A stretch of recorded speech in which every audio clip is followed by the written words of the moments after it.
A great place to start this edition of City Talk is with Andy Vick. He is the Executive Director of Copper. Andy, thanks for being with us. Thank you. And Copper is the cultural office of the Pikes Peak region. So can you start by telling us just a little bit about that?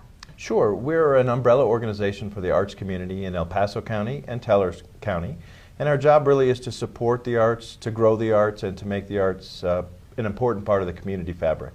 And what's the history on Copper? How long have you Copper's all been about 7 years old, so it's a fairly young organization. We're fairly small staff, and I just started here at the beginning of the year, so it's a growing organization that really is on a great trajectory to do a lot of good things in the community. And there was definitely a need here for it, I would say, wouldn't you? Yeah, from what I understand, Colorado Springs was the largest city in the country without a paid cultural office staff.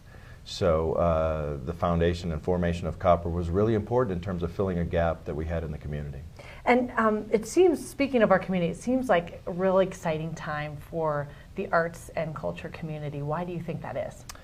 My sense is that there's just a lot of good people in a lot of the right places and different cultural organizations. There's always been a great artist community here, and I think with leadership in a number of organizations and a number of community groups, we're starting to really work together and collaborate, and there's just a sense that we're on the cusp of something really exciting in the cultural community here. And not only is it exciting, but it's a huge economic impact as well.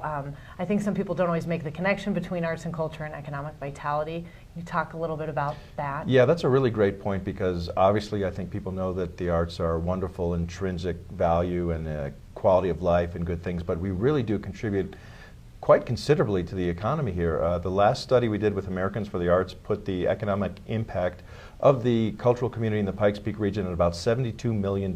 So that's a lot of money. And that spin-off is everything from people coming and enjoying a cultural experience and going to a restaurant, going to a bar, doing some shopping, as well as the performing groups, for example, who buy their raw materials to create sets and build sets for their productions. So there's a lot of economic impact that is tied very closely to the arts and cultural community. We want people to come here and stay for a while. Exactly, and we work very closely with tourism and the CVB to make sure that when visitors come to this community, they know all the amazing cultural activities and opportunities that there are, and to plug them into what's going on. And studies have shown that cultural tourism really is a very lucrative market to be in, and people who are involved in arts and culture as visitors tend to stay longer and spend more money. So that's a great thing for the community. Yeah, it's wonderful. And tell us about, how do residents, you know, for folks who are just finding out, how do they use Copper to become more active and involved in the arts community? Sure. One of our key programs is a website, the community's cultural calendar, which is peakradar.com, and that is operational 24/7, 365, and folks can go to the website and look for specific things that they might want to do, whether they're looking for a specific date or whether they're looking for a specific type of cultural experience, or maybe you want to see what's going on in a certain part of the community, or a keyword. You can find exactly what you're looking for. And so Copper, one of Copper's jobs is to maintain that calendar of events. It's populated by information that end users put in. So if I'm a local cultural organization and I'm producing a play, I would upload information to that website.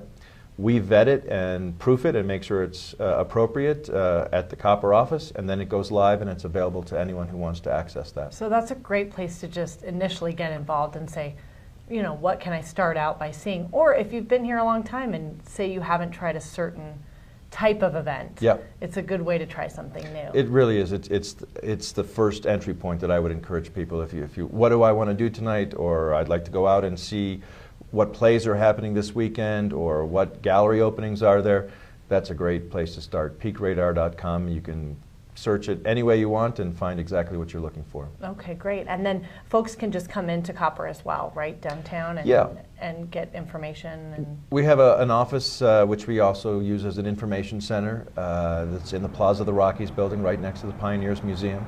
We're open Monday through Friday, usually from 9 to 5. We advertise 10 to 4 just to be safe, because we're sometimes out at meetings. But pretty much during the work week, folks can come in, pick up brochures, flyers. We have posters on the wall.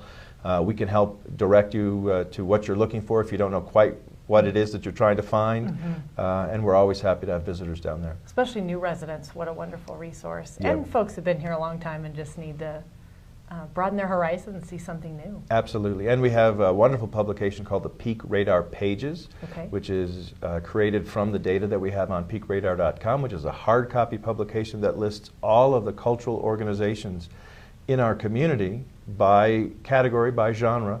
So you can take that away with you, and then you have a handy reference to if you're looking to find out what dance activities are happening. You can go to the dance section, find what you're looking for. It'll have their contact information, and you can reach out to them directly if that's something you're interested in. Okay, great. What an awesome resource, and thanks for spending your time with us. We appreciate it. My pleasure. And we'll be right back right after this.